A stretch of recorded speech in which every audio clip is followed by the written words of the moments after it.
Olá, eu sou Jesué da Silva Andrade. Este é o nosso novo canal, né, o canal Perguntas e Respostas Bíblicas.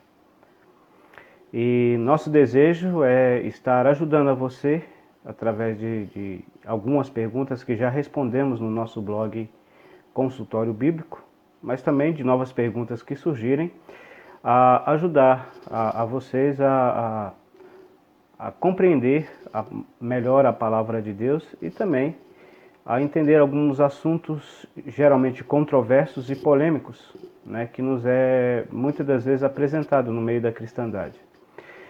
Eu não estou aqui para mostrar a minha opinião. Isso não é uma questão de opinião pessoal, né, a minha opinião. Estou aqui para apresentar o que as Escrituras Sagradas ensinam, né, e aquilo que ela, na sua pureza e simplicidade, trata de todos os assuntos que pretendemos abordar.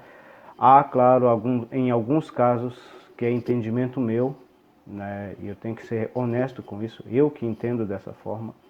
Se você vai concordar com o meu entendimento ou não, já é outra coisa, você também é livre para isso.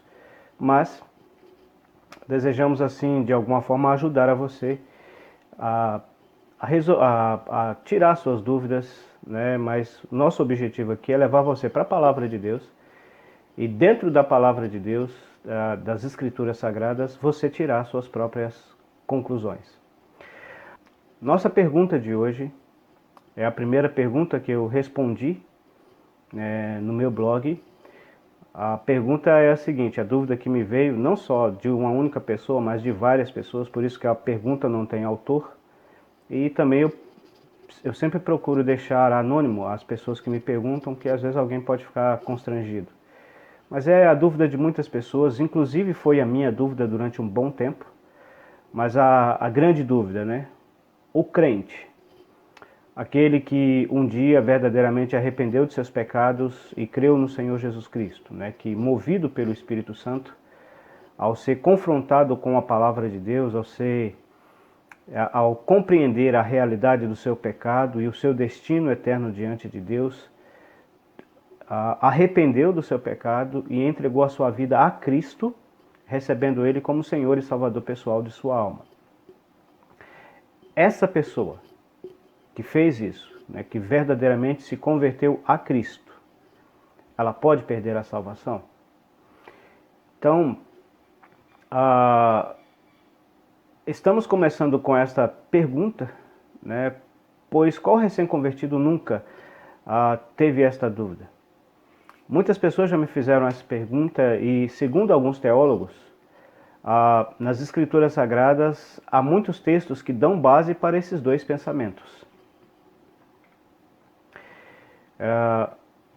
O pensamento de que o crente pode perder a salvação e o pensamento de que não pode perder a salvação. Bom, eu não sou teólogo, sou simplesmente um cristão que crê nas Escrituras Sagradas como a palavra de Deus, a única revelação de Deus para nós hoje, para os homens hoje. Ela é plenamente e verbalmente inspirada por Deus, eu creio dessa forma. E ela é a única regra de fé e prática para os servos de Deus, né, da atualidade. Aliás, a palavra de Deus sempre foi e sempre será um meio pelo qual Ele nos revelará a sua vontade. É nas Escrituras Sagradas que eu e você vamos realmente encontrar a vontade de Deus para nós e para as nossas vidas, para as nossas famílias, para as nossas igrejas e assim por diante. Então, respondendo à pergunta pelas Escrituras Sagradas, basta nós lermos no Evangelho de João, capítulo 1, versículo 10 a 13, que nos diz: estava no mundo, e o mundo foi feito por ele, e o mundo não o conheceu. Veio para o que era seu, e os seus não o receberam. Mas a todos quantos o receberam, deu-lhes o poder de serem feitos filhos de Deus, aos que creem no seu nome, os quais não nasceram do sangue, nem da vontade da carne, nem da vontade do homem, mas de Deus. Então, esses versículos nos falam do Senhor Jesus Cristo na sua encarnação.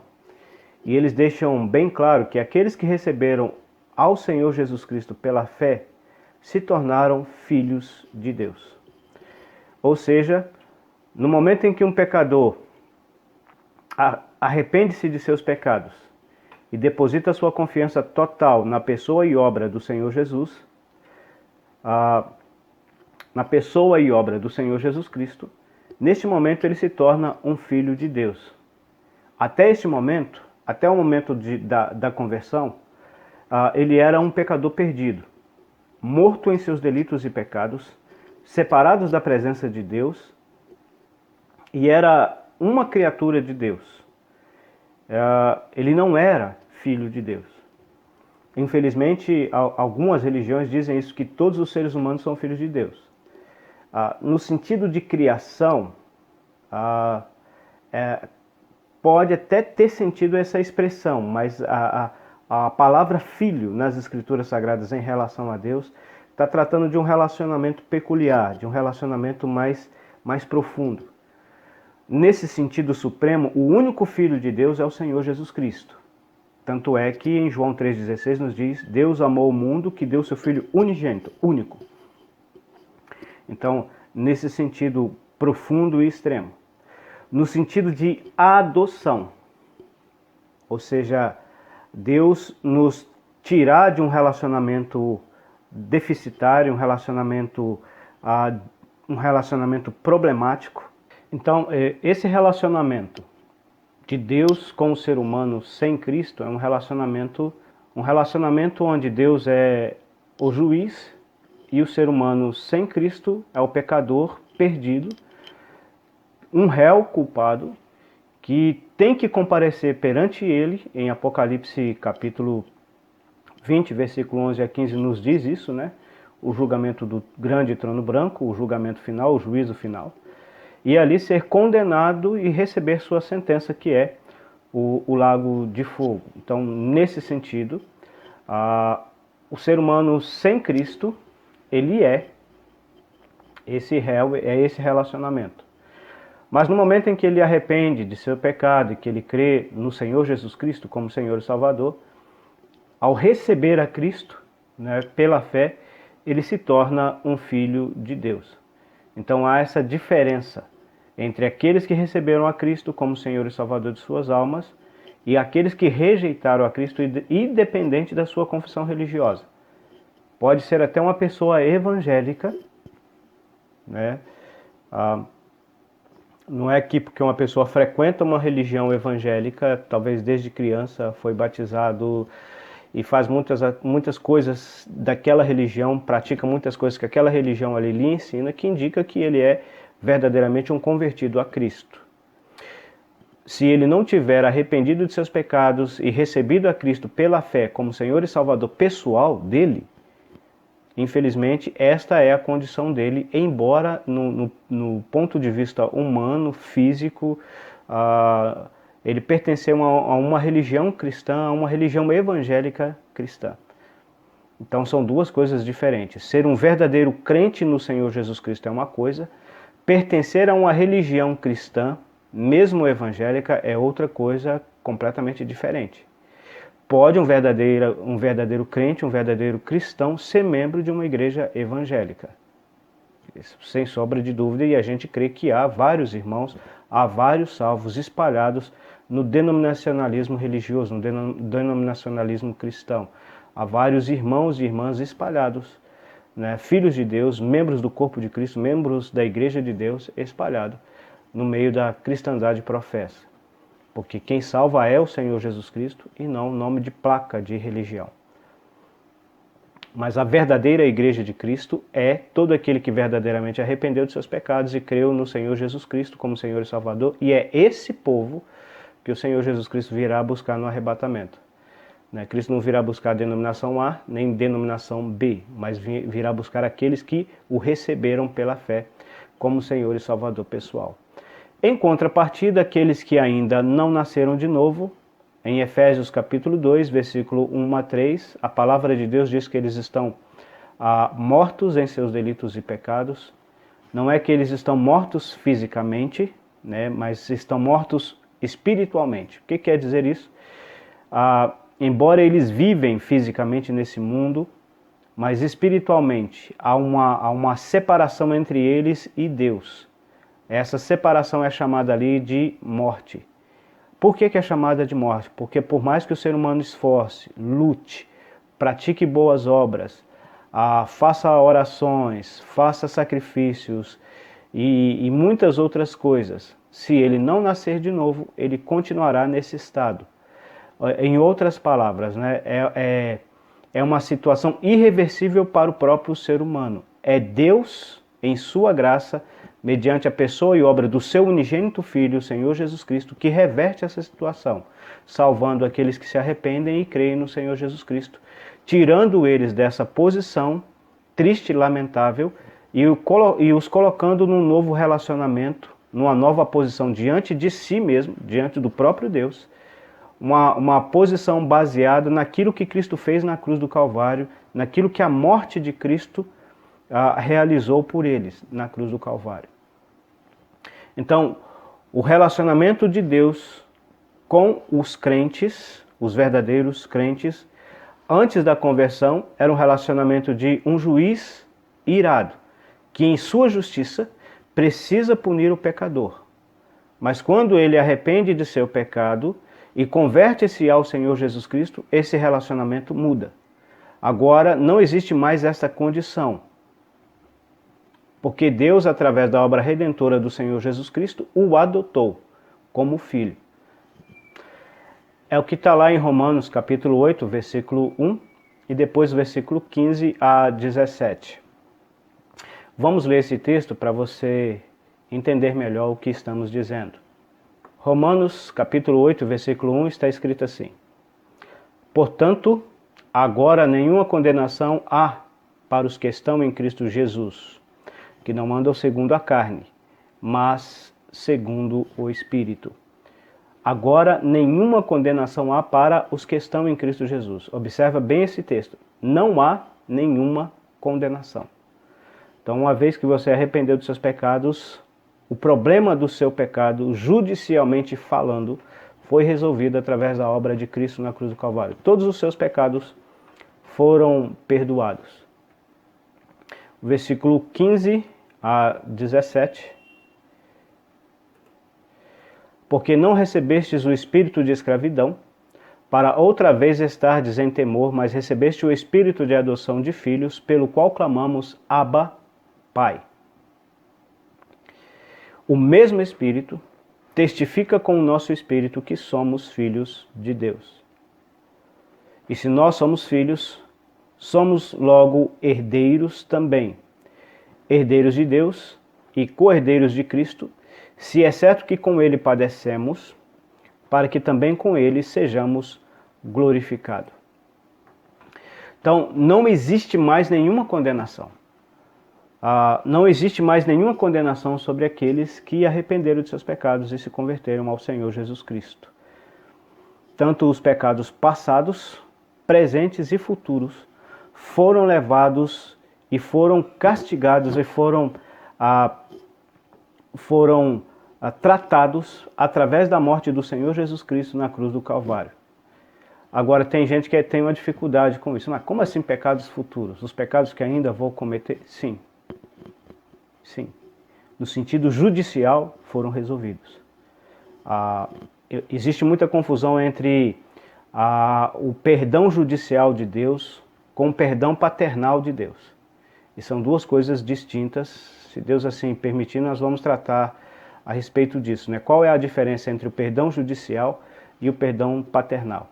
Mas só dando uma pincelada nisso, o perdão judicial é aquele que foi tratado de uma vez por todas em Cristo na cruz do Calvário.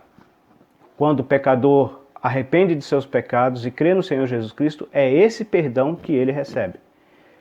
Aí ele se torna filho de Deus. Agora, como filho, quando ele falha no seu testemunho, no seu relacionamento com o seu pai, que é Deus, Ele precisa confessar e abandonar o seu pecado, ou então receberá a disciplina divina. Por isso que ele precisa confessar e abandonar o seu pecado para receber o perdão paternal, ou seja, o que vê Deus como um pai. Né? Agora a esfera de relacionamento mudou. Deus não pode condenar mais esse pecador, porque agora ele não é mais um réu culpado, agora ele é seu filho. Mas Deus precisa tratá-lo, né, e discipliná-lo como um pai disciplina o seu filho humano. E é justamente desse tipo de perdão que o Senhor Jesus Cristo, trata, né, naquela questão quando um irmão não perdoa o outro irmão, então Deus o tratará com ele. É nesse sentido que ele está falando, no sentido paternal. E existem várias outras passagens que tratam desse perdão, que é o perdão direcionado ao cristão, ao crente. Não é esse o nosso assunto, nós não vamos entrar nesse assunto agora, vamos deixar para uma outra oportunidade. Então, a dificuldade que as pessoas têm de entender isso, pecados futuros, sim. O Senhor Jesus Cristo morreu há quase 2000 anos atrás. Todos os nossos pecados estavam no futuro. E o Senhor Jesus Cristo ordenou seus discípulos a irem por todo mundo e pregar o evangelho a toda criatura. Né? E aqueles que arrependessem e crescem seriam salvos, seriam perdoados.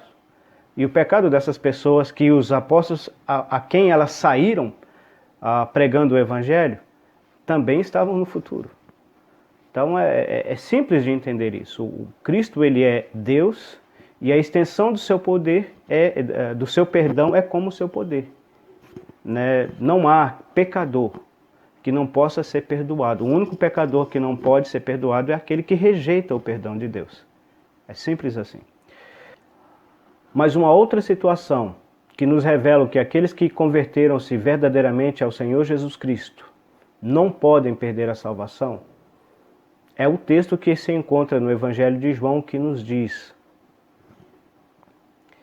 as minhas ovelhas ouvem a minha voz, eu as conheço e elas me seguem. Eu dou-lhes a vida eterna. Presta atenção nisso. Eu dou-lhes a vida eterna e nunca hão de perecer, e ninguém as arrebatará das minhas mãos. Meu Pai que me as deu é maior do que todos, e ninguém pode arrebatá-las das mãos de meu Pai. Eu e o Pai somos um. Esse texto se encontra no Evangelho de João, capítulo 10, versículo 27 a 29. E observa bem isso, é o próprio Senhor Jesus Cristo que está dizendo essas palavras, não sou eu. Não é fulano de tal, renomado teólogo de não sei das quantas. Não. Não é a doutrina da igreja fulana de tal. Não é o que a religião beltrana diz. Quem está dizendo essas palavras é as Escrituras Sagradas e a própria pessoa do Senhor Jesus Cristo. Se isso não tem um peso de autoridade sobre a minha vida e a sua vida, nada mais terá. O próprio Deus manifesto em carne deixa isso bem claro. O Senhor Jesus Cristo está dizendo,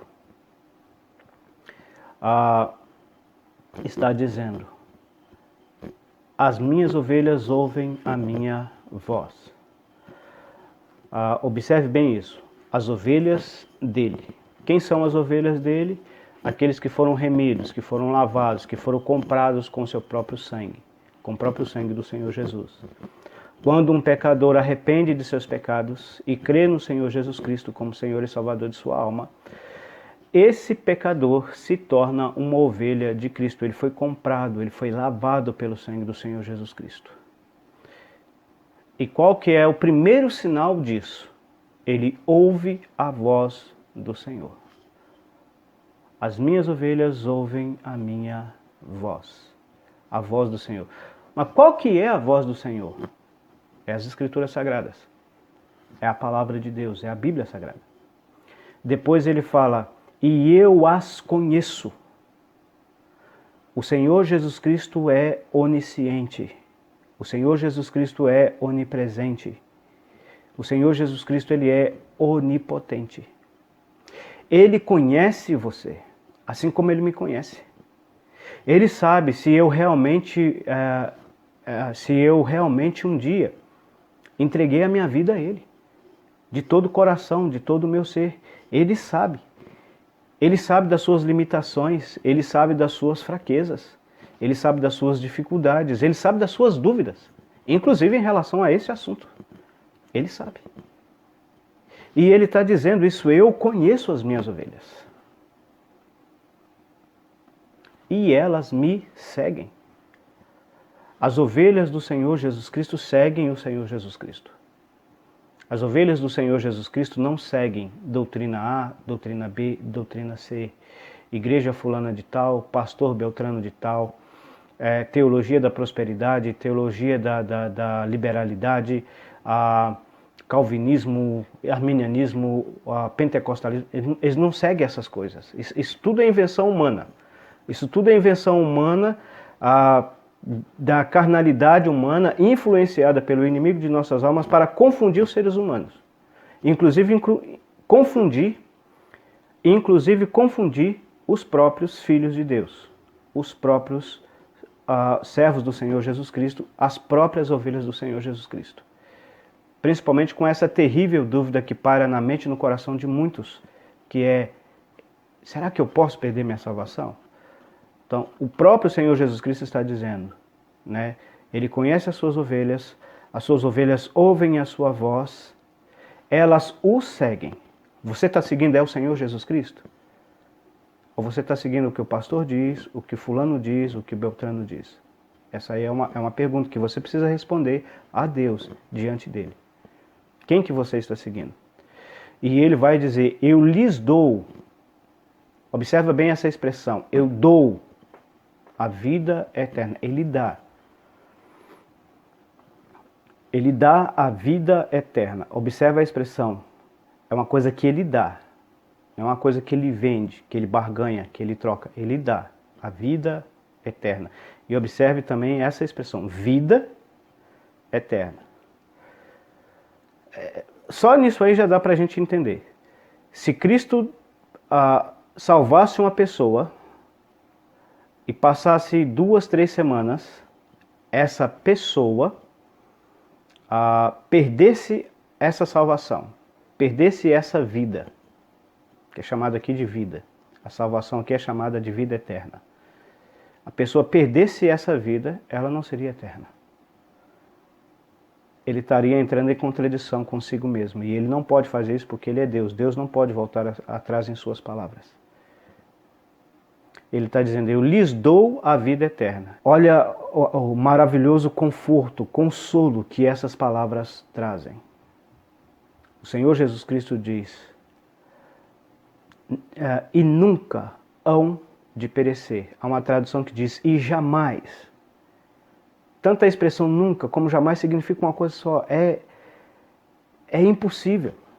Ele diz que jamais perecerão as suas ovelhas, as ovelhas do Senhor Jesus Cristo, aqueles que verdadeiramente arrependeram e creram nele, aqueles que ouvem a sua voz, a sua palavra, aqueles que seguem ele, têm a vida eterna. Ele lhes deu a vida eterna.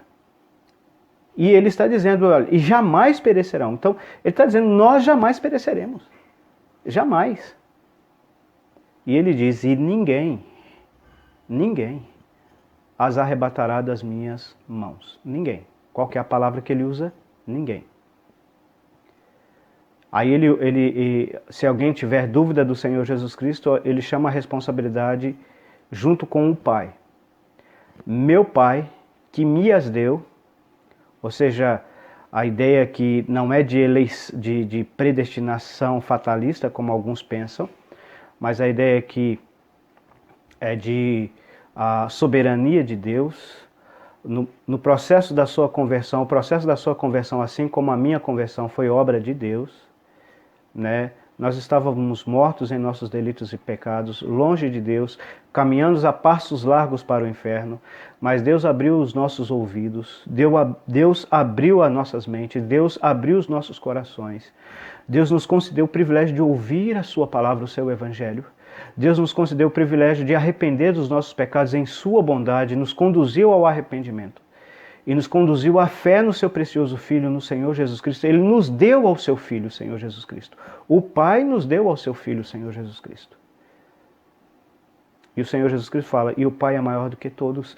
Ninguém pode arrebatar das mãos de meu Pai. Eu e o Pai somos um. Observe isso aqui é uma doutrina, a Trindade está aqui. O Pai e o Filho, a unidade entre o Pai e o Filho. As duas pessoas. Né? E o Espírito Santo que nos convenceu, que tocou no nosso coração. Mas a questão aqui é que ninguém pode arrebatá-las das mãos do Pai. Ninguém pode arrebatá-las das mãos do Filho. Claramente o próprio Senhor Jesus Cristo está dizendo isso, não é teólogos. Não é grandes pensadores, não é grandes ensinadores, não é os pais da igreja. Não, é o próprio Senhor Jesus Cristo. E você tem acreditado em quem? Você tem seguido a quem? Né? Toda pessoa que verdadeiramente creu no Senhor Jesus Cristo é uma ovelha dele. Né? E nesse caso aqui, essa pessoa, ela segue o Senhor Jesus Cristo. Ela sempre preocupará com a vontade do Senhor Jesus Cristo, que se entregou na cruz no lugar dela para salvá-la. O Senhor Jesus Cristo diz claramente que Ele as conhece e elas o seguem. Existe um relacionamento pessoal entre Cristo e suas ovelhas. Entre Cristo e aqueles que creram nele. Não é ter compromisso com religião A, com religião B, com religião C. É ter compromisso com o próprio Senhor Jesus Cristo. Um relacionamento real, com uma pessoa real, que veio ao mundo e morreu na cruz do Calvário por nossos pecados, ressuscitou ao terceiro dia para a nossa justificação, está assentado à destra de Deus intercedendo por nós e brevemente voltará para nos levar para o lar celestial, para a casa do Pai. O Senhor Jesus Cristo nos conhece, nós o conhecemos, ou seja, o nosso relacionamento com Ele é real, não é uma fantasia, não é um faz de conta, não é uma diversão, um passatempo. Aliás, se uma pessoa que se diz cristã, independente da profissão religiosa, mas ela vê a Cristo tão somente com esses adjetivos, né? Um entretenimento, uma diversão, um passatempo, alguém que vai atender às minhas necessidades, alguém que vai me fazer ficar rico, ou qualquer outra coisa. Essa pessoa talvez ainda não conhece a Cristo verdadeiramente como seu Senhor e Salvador pessoal, que é o mais importante. Provavelmente essa pessoa ainda não foi salva pelo Senhor Jesus Cristo verdadeiramente. Né? E ela está se enganando, tentando enganar os outros e pior ainda, tentando enganar ao Senhor, o que é impossível. Não há como enganar o Senhor. Pode você enganar a si mesmo, pode você enganar os outros, mas jamais poderá enganar ao Senhor. Então é impossível que um verdadeiro crente no Senhor Jesus Cristo perca a sua salvação. A vida eterna não tem preço. Ela não tem preço, ela é dada de graça. Porque o preço já foi pago pelo Senhor Jesus Cristo na cruz do Calvário. Ela não pode ser penhorada. Ele não vai te dar ela em troca de alguma coisa. Não é assim, ele vai dar, ou ele dá ela a você pelos termos dele, ou ele não dá. E os termos dele é simplesmente arrependimento e fé. Então é por graça, não é por obras. Não é baseado na tua fidelidade. Um salvo por Cristo será fiel, buscará ser fiel. Mas não é essa fidelidade que irá salvá-lo. Simplesmente será o resultado, claramente um resultado daquilo que já foi feito por Cristo na cruz do Calvário, salvando ele e agora conduzindo a vida dele. Como um pai que conduz o filho e procura desenvolver o caráter do filho para ser um homem honesto, um homem de bem, no sentido humano, assim Deus procura desenvolver em nós o caráter do seu Filho, o Senhor Jesus Cristo, aquele que o obedeceu em todas as coisas. Assim Ele deseja produzir o mesmo caráter do Senhor Jesus Cristo em mim e em você, que somos seus filhos. que um dia arrependemos dos nossos pecados e cremos no Senhor Jesus como Senhor e Salvador de nossas almas. A vida eterna é um presente. Ela é um presente que o Senhor Jesus Cristo dá de graça àqueles que se arrependeram e confiaram nele como Senhor e Salvador de suas almas. E o Senhor Jesus Cristo disse claramente: nunca hão de perecer. Ninguém as arrebatará das minhas mãos. E ele fala: ninguém pode arrebatá-las das mãos de meu Pai. Às vezes alguém pergunta assim, mas e se a pessoa quiser sair das mãos do Senhor Jesus? A ideia é de um pai e um filho, certo? E é simples.